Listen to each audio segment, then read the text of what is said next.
What's going on, guys?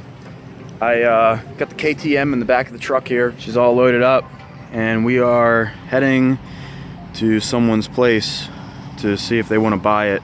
The guy lives like 20 minutes away, and I figured it's worth a shot. You know, he watched the videos and stuff that I posted up. Usually when people watch that stuff, they're pretty serious buyers. So I figured I'll drive it out there since it's close, and we'll see what happens.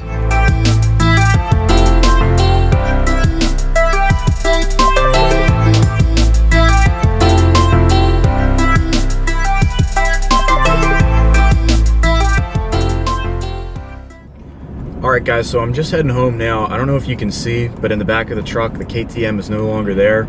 So it was definitely worth the trip. It was about 25 minutes each way. I knew exactly where he was. I'm familiar with the area that he was in. And the kid turned out to be really cool. He was younger. He was probably like 14, 15 years old. And he obviously saved up like every last penny that he had for this dirt bike, because he paid me $2,020 cash and then two $40 checks to make it an even $2,100. But it all worked out well, and like I said, the guy was real cool, and I hope he'll be really happy with that bike. But what I'm excited about now is I have some money to play with and some space so that I can pick up a new quad or a dirt bike and start a new project for you guys. And just in case any of you guys were wondering, I paid $1,800 for the KTM, and I put about $150 into it. So I had a total of about $1,950 into that bike, and I got $2,100 for it. Now, I didn't buy that bike to make a profit. I had initially bought that to replace my 450R. I wasn't sure whether or not I wanted to do that, and I did wind up keeping my 450R, so that's why I sold the KTM. But just to give you a recap, that's what it was: $1,800, $150 in parts, and $2,100 sold. So technically I made $150 profit, but you know, it sat in the backyard for like 5 months, and plus the gas to go get it and everything. But that wasn't the point of that project anyway. You can see there's a lot of space in the garage now. I put my CBR away for the winter, and the KTM is sold.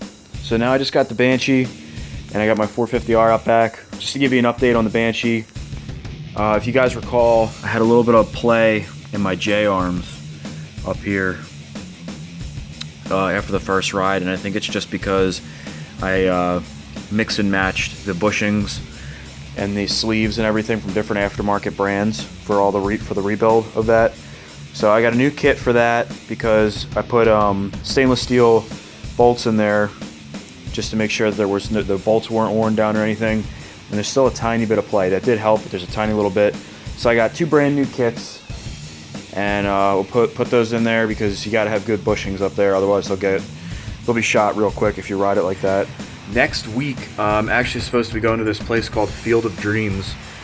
It's a motocross track not too far from me. So I'm going to be taking the Banshee. They have a quad day where you can take quads out on the track. So if you guys want to see me kill myself, definitely stay tuned for that. I should be going next Thursday, like I said.